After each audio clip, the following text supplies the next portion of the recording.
noite a todos. Boa noite.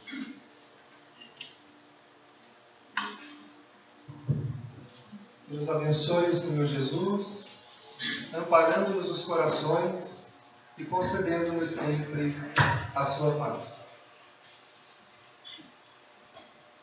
Se pudéssemos abrir as cortinas do tempo e pudéssemos transportar a nossa sensibilidade para aquelas regiões ressequidas e poeirentas onde um homem incomum, debruçado sobre a missão do amor, derramava sobre corações amargurados e aflitos uma mensagem diferente, uma mensagem completamente diferente de todas as que já foram apresentadas até então,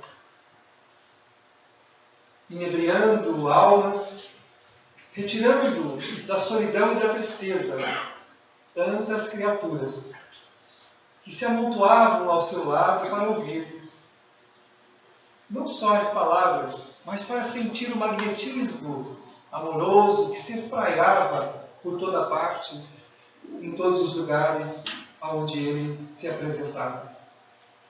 O magnetismo de Jesus impregnava as criaturas de tal forma que todos aqueles que estavam na sua presença experimentavam esse bem-estar. Não é diferente dos missionários modernos, dos quais alguns nós conhecemos, um deles, Chico Xavier, que as pessoas viajavam longínquas distâncias para estarem na sua presença, para sentirem o magnetismo do Chico, que sem dirigir-lhes particularmente a palavra, os impregnava de tamanha vivacidade e tamanha alegria, levando as criaturas a quadros de emotividade em comum. O Chico não tinha como atender particularmente a toda a gente que o procurava. Milhares de pessoas se aglomeravam ao seu lado, como também faziam ao lado de Jesus. Conta-se que Madre Teresa de Calcutá também fazia a mesma coisa. Quando ela se apresentava à multidão, levava no coração, de forma tão patente, o amor e a vontade de amar aquelas criaturas, que elas se sentiam amadas só com a presença de Madre Teresa. Maria Dolores tem uma predisposição e um sentimento especial por Maria Dolores, por Madre Teresa. Ela sempre nos conta fatos da vida de Madre Teresa que envolvem-nos o coração em notas de muita alegria, fortalecendo-nos para o pequeno caminho que cada um de nós assumimos diante do nosso Mestre, na jornada comum de cada um de nós.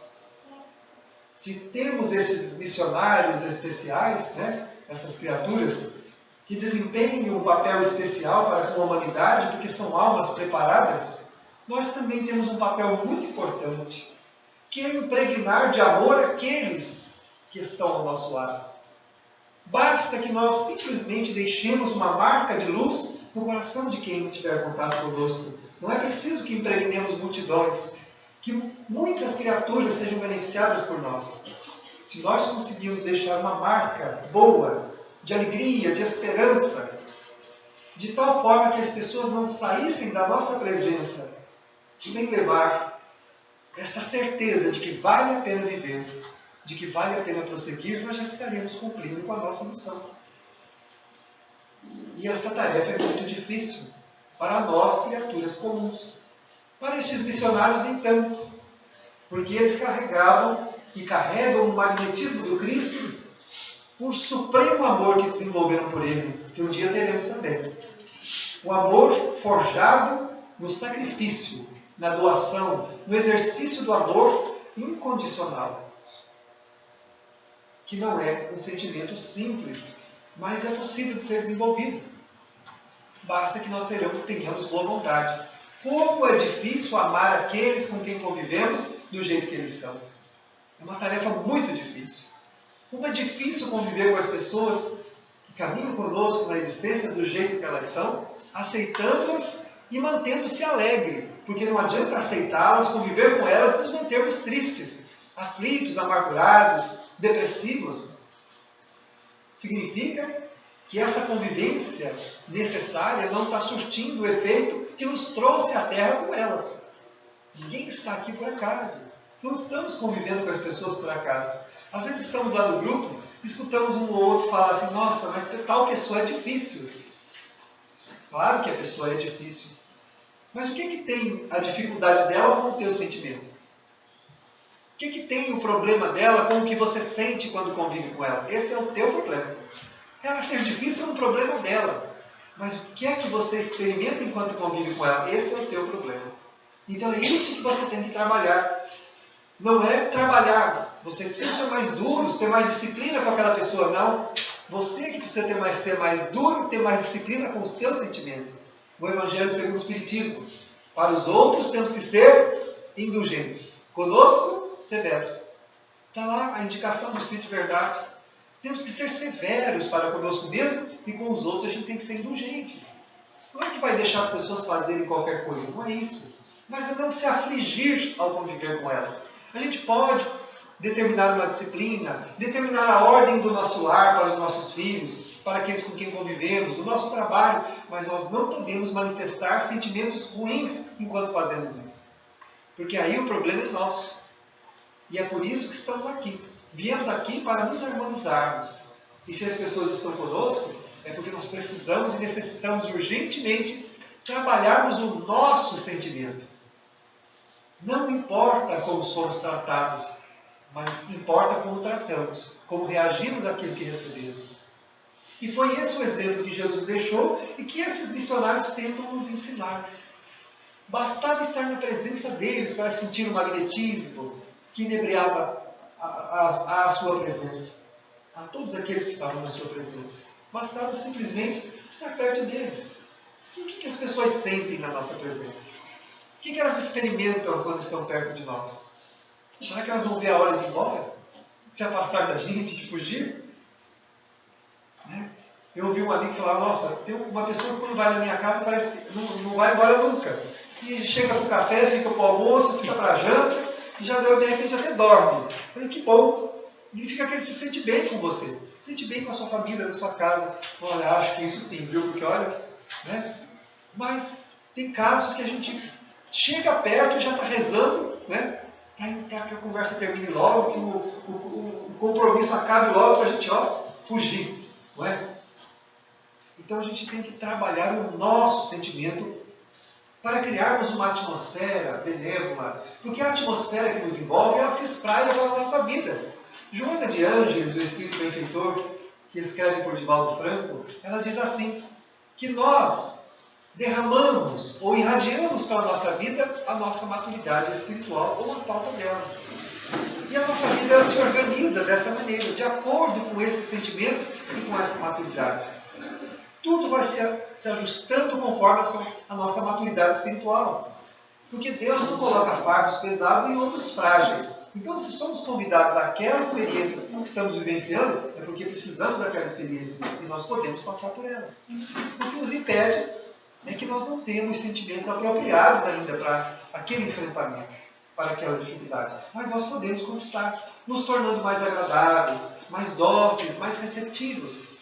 Não tomando o mal para solucionar os nossos problemas. Vendo no outro um irmão necessitado da nossa compaixão, da nossa misericórdia, tanto quanto nós necessitamos também dessa compaixão e dessa misericórdia. Um senhor nos procurou para a entrevista e ele disse assim, olha, eu estou com dificuldade com a minha esposa e ela está querendo se separar de mim. Mas agora acho que o negócio desandou mesmo. E o que aconteceu? Ele falou, eu percebi que ela está gostando de uma pessoa lá, com quem talvez ela queira ficar, ela queira ir embora, e eu fiz uma coisa muito ruim. Eu fui lá e fiz uma calúnia enorme dela para ele. Falei mal dela, falei coisas horríveis a respeito dela para essa pessoa. Mas fiz uma calúnia que não tem tamanho, que eu tenho certeza que ela não vai me perdoar nunca. E de fato, a mulher descobriu e hoje não quer ver pintado nem né, de ouro. Ela falou assim, agora desandou tudo mesmo, que agora ela não quer saber mais de mim. Ela não quer de jeito nenhum saber mais de mim. Agora que ela vai embora mesmo, agora eu estou enrolado. Então eu acho que você está enrolado mesmo. Porque, meu filho, como é que você vai tomar o mal para tentar resolver uma situação que não vai bem? Se você queria conquistá-la, você deveria ter utilizado os meios de afetividade, de amor, de ternura. A gente acha que muitas vezes, destruindo os sonhos dos outros, a gente vai se sentir melhor. Quantas vezes a gente atrapalha, cria problemas para as pessoas, achando que somos para solucionar os nossos problemas, atender os nossos desejos, as nossas vontades. E acabamos por criar um mal maior do que aquele que já existe. Em qualquer sentido que seja. Quem procura o mal, encontrará o mal. É preciso saber o que é que nós procuramos neste mundo, diz o Emmanuel. Jesus disse assim, a aquele que pedir, será dado. E aquele que procurar, vai achar. Mas isso dá a entender, se nós não tomarmos cuidado, que tudo que nós pedimos a Deus, Ele vai atender. A impressão que bastou pedir que o negócio acontece. Alguns pensamentos religiosos pensam assim. Nós respeitamos, mas não concordamos. Porque não é assim. O Emmanuel diz que antes de orar, é preciso que a gente entenda para onde nós estamos conduzindo a nossa vida. O que nós estamos procurando nesta vida? O que eu estou procurando? A minha procura vai me levar a um resultado. Porque quem procura, acha. Tudo que nós estivermos procurando, nós vamos encontrar. Pagando o preço devido por cada coisa que nós estivermos procurando. O ambicioso até pode conquistar uma fortuna, conquistar coisas, desejar coisas, pessoas, mas a que preço? Não conheço nesta vida, não sei se os irmãos conhecem, um ambicioso feliz. Primeiro, porque ele nunca vai estar contente com aquilo que tem. Por mais que tenha, vai desejar sempre mais. E estará sempre perturbado para preservar o que conquistou. E sempre vai colocar as pessoas em segundo lugar. Nunca vai prezá-la em primeiro lugar. Então é uma pessoa infeliz. O preço que se paga pela ambição é a infelicidade. É a intranquilidade. Aquele que prefere uma vida singela, de construção tranquila ao longo do tempo, desfrutando com alegria e gratidão o que possui, esta pessoa, sempre que ela pedir a Deus auxílio para qualquer coisa, ela vai sentir esse auxílio. Porque não é porque nós não percebemos o auxílio divino que ele não existe. Mas é preciso que a gente entenda o que nós estamos procurando neste mundo. Todo mundo deve olhar para os seus sentimentos e se perguntar, o que eu procuro neste mundo? O que eu estou querendo com a minha vida? Para onde eu estou rumando a minha existência? Porque a gente sempre acha que tem uma vida melhor em algum lugar diferente da vida que a gente tem. Todo mundo acha que devia estar em algum lugar diferente de onde está. E aí a gente pede esses absurdos a Deus. Quando não, faz aquelas orações lamentosas, reclamando dos outros e reclamando da vida. Prece que Deus não ouve. Deus não escuta a prece de quem lamenta. Ele escuta, segundo o Evangelho, a prece do humilde, do orgulhoso não. Se eu fizer uma prece reclamando de alguém, essa prece não é ouvida por Deus. Como a dizer, Senhor, o Senhor não está vendo o que o fulano me fez, o que a Maria me fez? Olha lá, né? Olha o que a Maria me fez, ela me prejudicou. Olha o que ela me fez sentir, eu estou magoado, eu estou ferido. Eu não estou ferido e magoado pelo que a Maria me fez, estou ferido e magoado por minha própria causa. Agora, Deus não escuta a lamentação de um irmão contra o outro. Se eu lamentar contra o meu irmão, essa prece não é ouvida por Deus. Agora, eu posso pedir assim, Senhor, eu me magoei com a Maria. O Senhor não pode me ajudar a diluir essa mágoa no coração? Eu não quero mais sentir mágoa por ninguém, Senhor. Eu não quero sentir raiva de ninguém, eu não quero sentir ódio. O Senhor me ajuda? Essa prece Ele escuta. Se eu reclamar da Maria, Ele não escuta.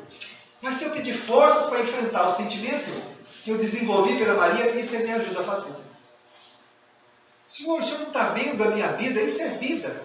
Olha só quanta dificuldade que eu tenho. Olha pelo que eu estou passando, isso é coisa que se passe. Isso é vida. Essa prece não é ouvida por Deus. Mas se eu pedir, Senhor, a minha vida está difícil. Eu queria muito que o Senhor me desse inspiração para enxergar o que fazer com a minha vida.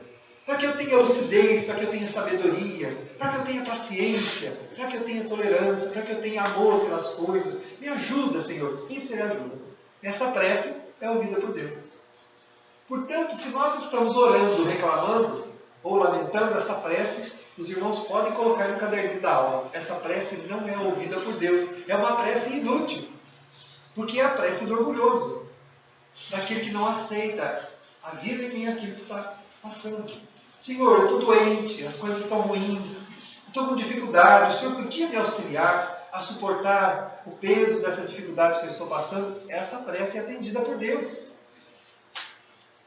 Lemos numa crônica que, certa feita, uma mãe, desesperada em ver o filho sofrer e passar por muitos tormentos e dificuldades, ela pede a Deus que ela queria ter uma entrevista com Deus. Imagina se a gente vai ter entrevista com Deus, né? Mas ela achou que podia e ela pediu.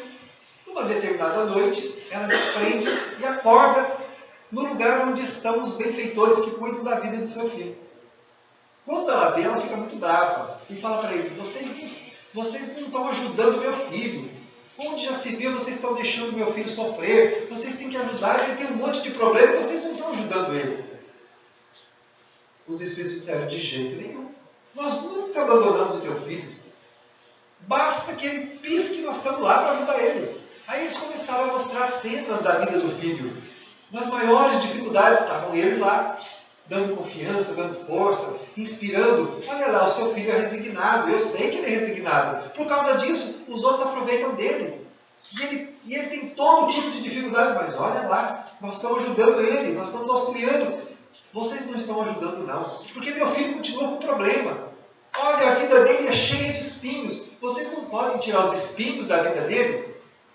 Os benfeitores sempre olharam, baixaram a cabeça e disseram: minha senhora, isso nós não podemos fazer.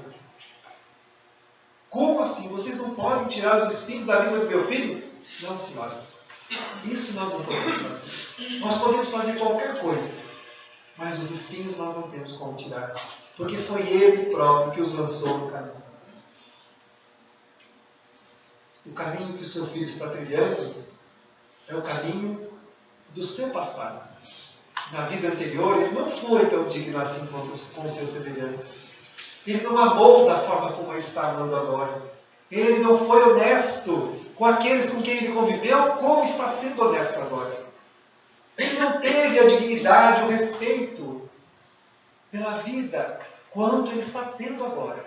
Por isso, o seu filho, com a resignação que tem e a nossa ajuda, está se preparando para a felicidade futura. Tenho certeza, senhora, que quando ele vencer esta vida, ele estará aliviado de todos os pesos e dores e mágoas que hoje arrasta sobre os ombros de um passado infeliz e triste que ele carrega, tentando resgatar. A senhora deveria ajudá-lo ao invés de reclamar. Auxilia o teu filho, porque a senhora se comprometeu em auxiliá-lo na terra. Nós o estamos ajudando, sim. A mulher, então, muito envergonhada, acorda no outro dia com outro espírito, com outro ânimo. E procura o filho, já vai conversar com ele. E engraçado, ela não sabe por quê. Mas todo aquele pesar, aquele mal-estar que ela sentia em relação a ver o filho passar pelas dificuldades, havia desaparecido. Porque ela havia compreendido que não é Deus que lança sobre as nossas vidas as dificuldades que nós experimentamos. Mas somos nós mesmos. Nós lançamos os espinhos que hoje ferem os nossos pés. Mas aí o Evangelho segundo o Espiritismo nos diz: as bênçãos são mais numerosas do que as dores. Temos muitas bênçãos. Temos vários anos de saúde, basta um dia de doença para a gente entrar em desespero.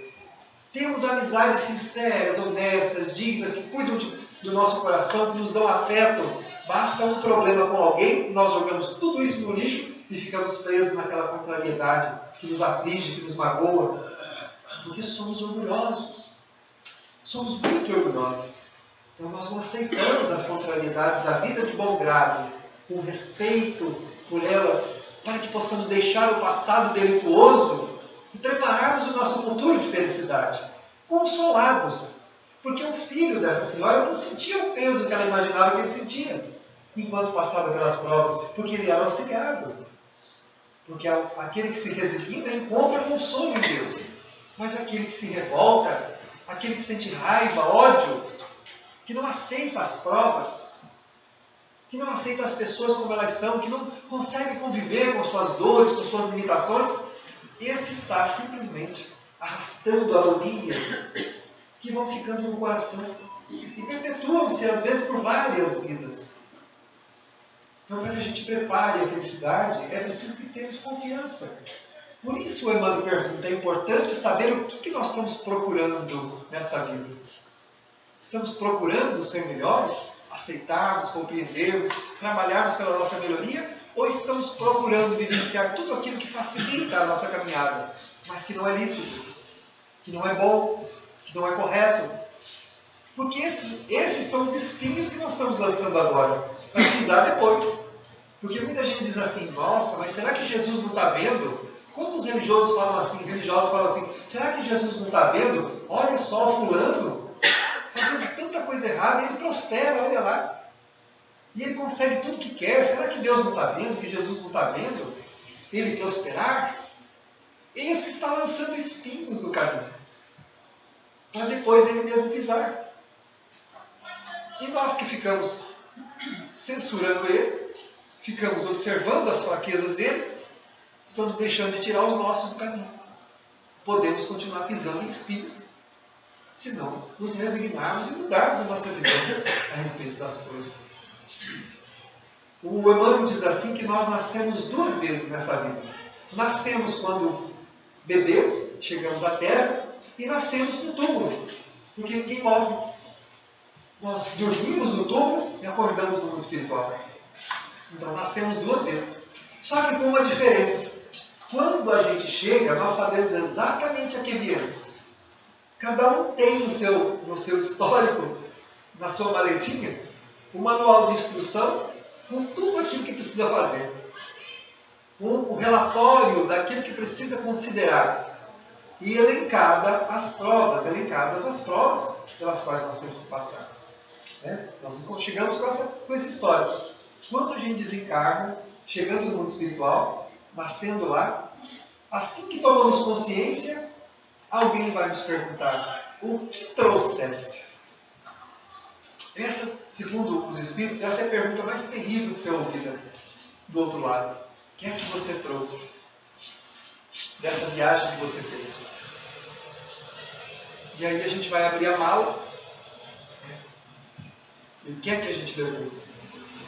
Às vezes, aqueles cadernos que nós tínhamos que ter abertos para poder considerar as necessidades que estavam ali, vão estar lacradinho, fechadinho. A gente não tirou ele da embalagem. Está lá. Pois é, meu filho, você foi lá para deixar de ser menos orgulhoso, para você se reconciliar com o Godofredo, com a Maria, com o outro. Você foi lá para se reconciliar. E o que você fez com essa prova? Ah, Senhor, mas quem que aguenta o Godofredo? Quem que suporta a Maria? Pois é, meu filho, você era o único que podia. O senhor não viu que ninguém aguentava ele? Pois é, mas você era o único que podia aguentar. Você tinha condições de fazer isso. Foi lá para isso. E aí a gente vai ver que ficou espinhos no caminho. E esses espinhos, como disse o benfeitor à mulher, à senhora, eles não podem retirar. Nem Jesus os fez. Quando ia curar, ele perguntava, tu o queres? Você quer ser curado? Sim, Senhor, eu quero. Então, já estás curado. A tua fé te salvou. Ou seja, você já se curou porque quer. Tudo que eu faço, podeis fazer se o quiseres, disse ele. Então, se a gente quiser mudar a nossa vida, nós mudamos. Se a gente não quiser, a gente não muda. E ninguém vai mudá-la por nós. Mesmo que a gente vá às raias do sofrimento, às vascas da agonia, ninguém pode nos tirar de lá se nós não quisermos sair de lá. Nem Deus faz isso. Se fizesse, as regiões umbralinas não estariam cheias de espíritos se arrastando como animais, como cobras, como lagartos, vomitando dores profundas, de agonias terríveis, porque não aceitam os enganos que cometeram aqui na Terra, não se arrependem. estão cheios de postos de socorro, que só podem acudir aqueles que se arrependem. O André Luiz, quando vai nesses postos de socorro, ele fica perguntando para os benfeitores: mas temos que atender aquelas pessoas, olha lá, eles estão sofrendo muito. Estão sofrendo, mas ainda estão obstinados no mal que criaram. Se nós trouxermos eles aqui para dentro, nós vamos destruir isso aqui tudo. Porque eles não querem a paz, eles querem a guerra. Eles não querem a luz, eles preferem as trevas. Eles não querem o amor, eles querem o ódio. Como é que nós vamos trazê-los para cá? Eles contrariam todas as leis de Jesus. E este posto é um posto de Jesus. Eles precisam querer. Então não podemos trazê-los para cá. E eles não trazem. Só trazem aqueles que estão já em fase de arrependimento e que querem ver a luz. A obra de André Luiz está cheia de histórias desse tipo que nós vamos encontrando ali. Paulo, da obra Paulo Estevam, o Saulo, ele teve que passar por um processo doloroso de expurgo para depois se converter, e mesmo convertido, ainda ficou 3 anos no deserto, exilado nas areias do deserto, num posto avançado de tapeçaria, para que junto com um casal, simplesmente, ele pudesse romper com o homem velho e aí sim assumir o homem novo. Depois de deixar o homem velho para trás, de deixar o velho Saulo para trás, aí Jesus o convida a ir então para as suas pregações. E ele diz: desejo agora, no contato com as amarguras dos infelizes, no contato com as suas dores, pretendo aprender um pouco mais como lidar com os meus impulsos inferiores. Porque a vida nos prepara não é para servir os outros, nos prepara para nos modificarmos. Agora, servindo os nossos irmãos, este caminho se torna mais fácil. Mas a preparação não é para servir ninguém, é para servirmos a nós mesmos, a causa da nossa melhoria. O nosso irmão é o caminho. É o caminho que nós usamos para nos entendermos. Porque quando convivemos, a gente descobre quanto a gente é orgulhoso, quanto a gente é rancoroso, quanto a gente é odiento ainda, quanto a gente ainda é desconfiado, quanto nós somos presunçosos. Quando a gente convive, nós vamos descobrindo quem a gente é. Porque as pessoas, elas estimulam isso em nós. E aquilo que a gente tem aflora. E a gente passa então a compreender-se um pouco mais. Por isso a convivência é muito importante. Por isso Jesus chamava a multidão até ele, para que juntos pudessem sentir o seu magnetismo e sentirem-se uns aos outros também. E dessa maneira, encontrarem nas palavras dele razão para amar o seu irmão que está do outro lado. Que quando Jesus falava, entrelaçados nas suas vibrações, as criaturas refletiam umas sobre as suas situações com as outras que estavam ali. A única razão de estarem perto dele. Porque ele não precisava estar no meio daquela multidão de forma alguma. Ele poderia ter atendido a humanidade de uma maneira diferente, mas não. Ele trouxe para o seu coração, ajuntou as criaturas ao lado dele para dizer: olhem para mim, escute o que eu estou dizendo, mas aí estão aqueles com quem vocês precisam viver. E muitas reconciliações aconteciam. Pessoas se abraçavam, pediam perdão, choravam. E claro, envolvidos pelo magnetismo dele. Depois, cada um ia ver se ia sustentar mesmo estes impulsos, estes princípios de sentimentos que ele estimulava no coração das pessoas. Muitos conseguiram, outros tombaram, que não conseguiram. Não se sentiam fortes para dar prosseguimento àqueles sentimentos que o Mestre deixava no coração de cada um. Então importa, como diz o Emmanuel, perguntar: o que é que nós estamos procurando neste mundo? Muita gente diz assim: como é que será quando eu desencarnar? Para onde eu vou? Nós não vamos para lugar nenhum. Nós criamos uma atmosfera espiritual, vivemos dentro dessa atmosfera a vida toda e desencarnamos dentro dela. Apenas mudamos de estado vibratório. Estamos vibrando numa dimensão, passamos para outra, do jeito que estamos. Então, antes de perguntar para onde é que nós vamos, tem que perguntar como nós estamos. Como é que eu estou? em relação aos meus sentimentos, em relação aos meus desafios, aos meus enfrentamentos da vida, como é que eu estou reagindo? O que eu estou procurando na minha vida? Porque isso vai determinar como eu vou estar do outro lado, logo após. Deixar esse estado vibratório mais grosseiro para o outro mais sutil. Porque sou eu que vou passar para o outro lado.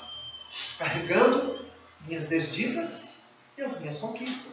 Não vai haver um milagre me transportando para o outro lado, me transformando numa outra pessoa.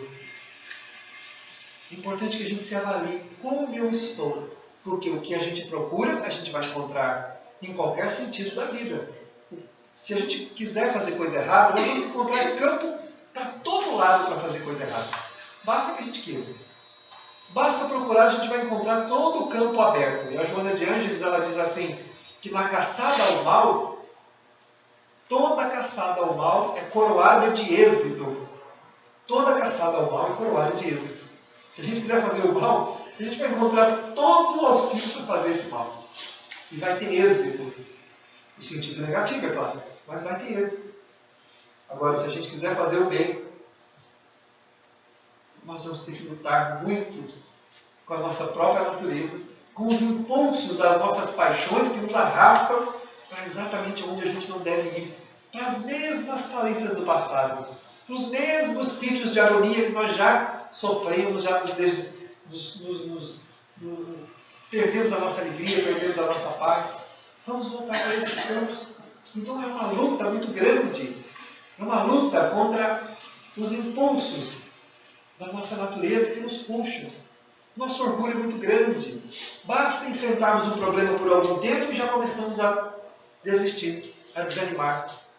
Nós vamos desanimando dos nossos enfrentamentos. A gente vai, não sei se vale mais a pena, não sei se vale a pena lutar, é muito difícil. Principalmente quando essa luta tem como móvel o outro, a outra pessoa, que me desacata, que me fere, que me desafia, que me traz desconfortos. Nós começamos a desistir. Então a minha procura, que era de me harmonizar com aquela criatura, deixa de ser, e eu mudo então. Agora eu vou procurar outra coisa. Vou te abandonar, vou te largar por aqui e vou seguir o meu caminho.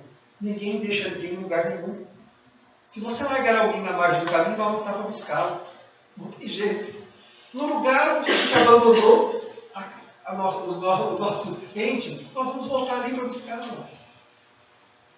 E será que a gente vai encontrá-lo do jeito que a gente deixou?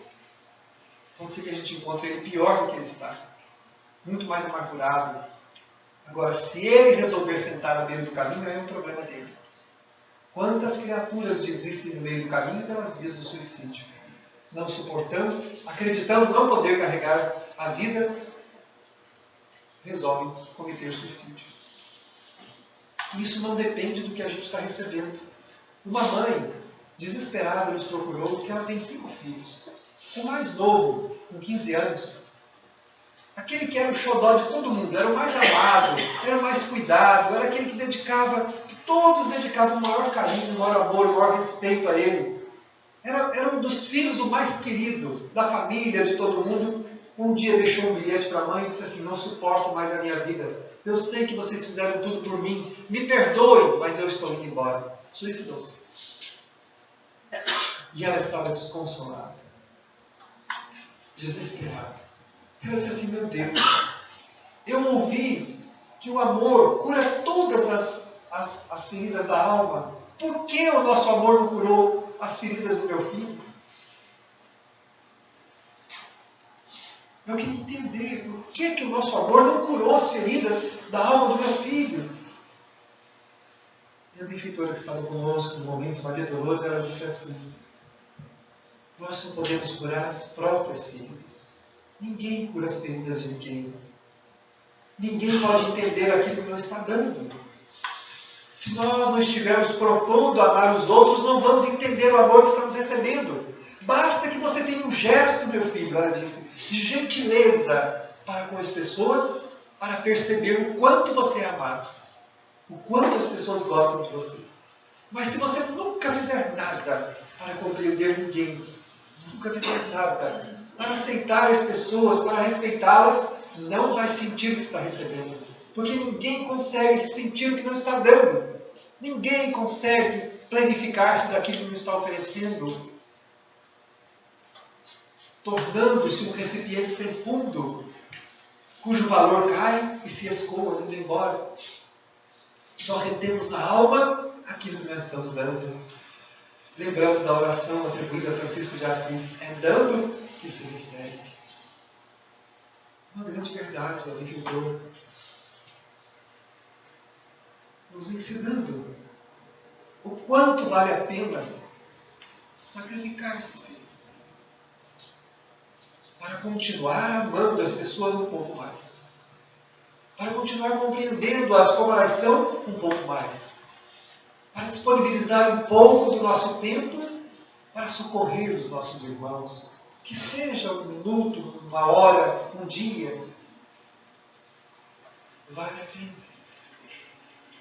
Ela disse: meu filho, as criaturas mais felizes deste mundo são aquelas que fazem alguma coisa pelos seus irmãos, não aquelas que têm tudo, que recebem tudo, porque nunca vão compreender o que estão recebendo.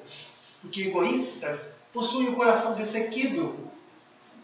Mas aquele que se disponibiliza, que seja por uma fração de bem-estar, de boa vontade, torna-se uma esponja a absorver tudo por onde passa. E aquilo que encontra, disse ela. Então nós temos que pensar nesse respeito.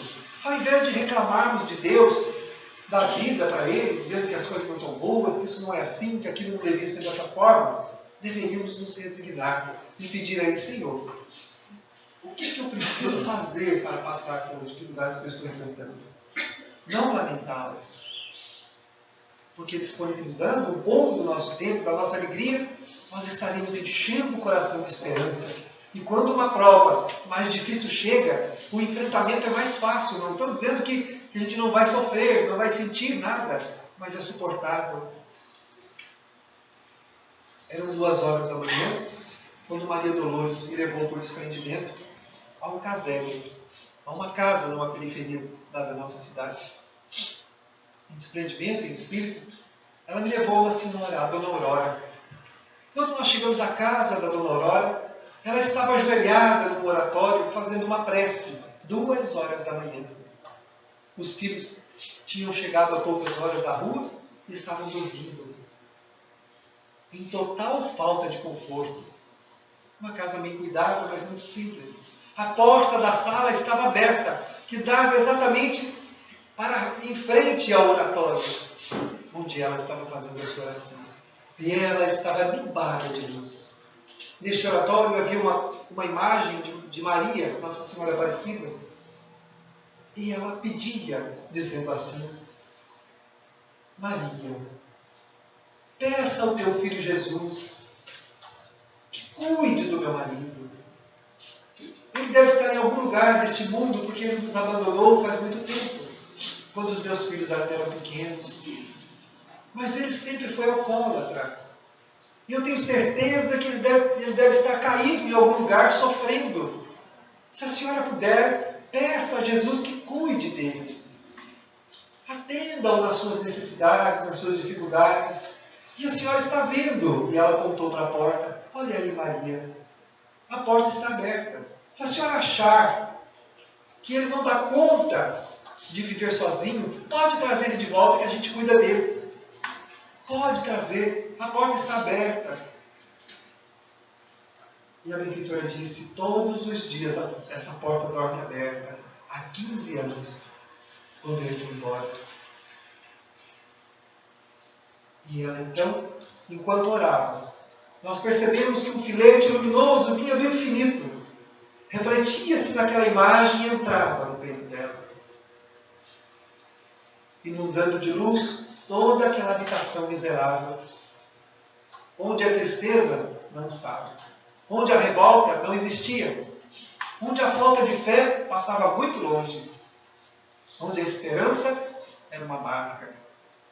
E aí Maria Dolores, ali na frente dela, me disse uma grande lição, que eu sempre compartilho com meus irmãos. Você tem 2 procedimentos na vida quando alguma coisa desmorona na sua frente sem a sua vontade. Você pode chorar desvalidamente sobre os escombros, ou você pode se levantar, enxugar os olhos e prosseguir, renovando o teu sentimento, sem revolta e com resignação. Ela disse, são esses os dois caminhos. Você escolhe. E eu fico pensando nessa lição até hoje. Todas as vezes que eu sou tentado a reclamar de alguma coisa, eu me lembro disso. Eu posso olhar para o meu problema e ficar ali chorando sobre os escombros daquilo que desmoronou sem que eu pudesse fazer alguma coisa.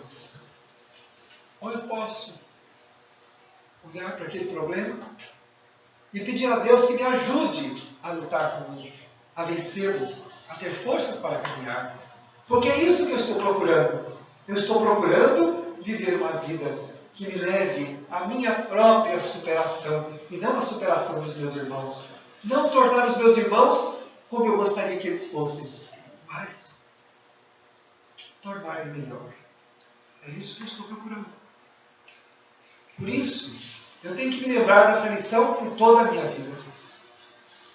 Ou fico ali chorando sobre os escombros, achando que Deus vai ter piedade de mim, e Ele não tem, porque Deus tem uma coisa melhor que piedade, Ele tem amor. E o amor entende-se que a pessoa suporte a sua dor e a sua necessidade para crescer e deixar verdadeiramente de sofrer. Ou eu posso levantar-me e mesmo com lágrimas nos olhos, renovar o meu sentimento e continuar. Vencendo as minhas limitações, me tornando uma pessoa melhor. Construindo a minha própria felicidade, que ninguém pode me dar. Porque ninguém é infeliz por causa de ninguém. Somos infelizes pelos sentimentos que nos faltam para construir a nossa própria felicidade. Desta maneira, é importante que observemos a vida que Deus nos concedeu. É importante que observemos o quanto temos lamentado da existência que o Senhor nos concedeu a nosso próprio benefício. Assim, ouça, coração querido, se desejas um mundo melhor, espraia do teu próprio coração as esperanças que deseja encontrar no mundo. Mas é preciso vencer a violência, pacificando o próprio coração. Não vamos entregar a Deus aqueles que acreditamos ser os execrados da sociedade, para que Deus os afaste do nosso coração.